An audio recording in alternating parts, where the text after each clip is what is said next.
nous allons parler du tableau périodique dans le côté ST.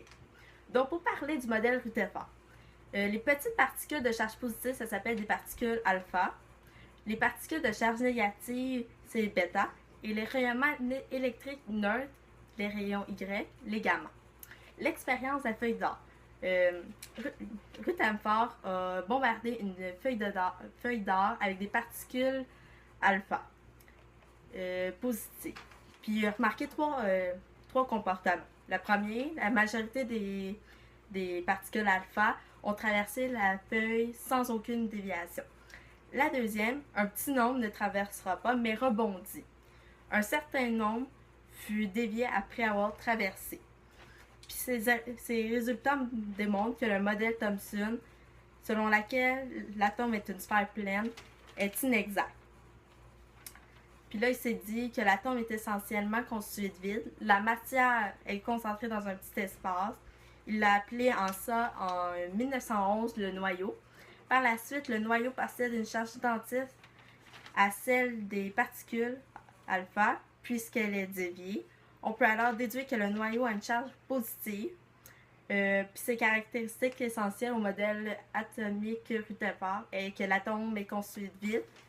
L'atome possède un petit noyau comparativement à sa taille. Le noyau chargé positivement, c'est là que se concentre la quasi-totalité de la matière. Les électrons se déplacent autour du noyau dans une sphère beaucoup plus grande que la taille du noyau. Et la question que je vais vous poser, c'est nommer les trois caractéristiques au modèle atomique Rutherford. Okay. Le tableau périodique. Il est séparé en trois rangées. Il y a les métaux qui sont brillants, malléables, puis que c'est des bons conducteurs électriques et thermiques. Il y a les non-métaux qui sont ternes, cassants, puis des mauvais conducteurs électriques et thermiques. Puis il y a les métalloïdes qui possèdent les propriétés des métaux puis des non-métaux.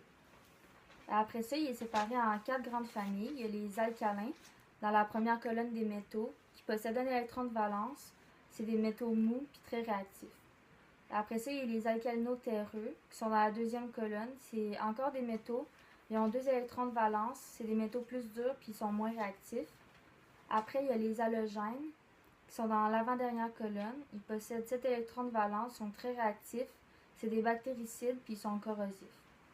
Après, il y a les gaz inertes, qui sont dans la dernière colonne. Ils possèdent 8 électrons de valence, sont très stables puis ils réagissent pratiquement pas.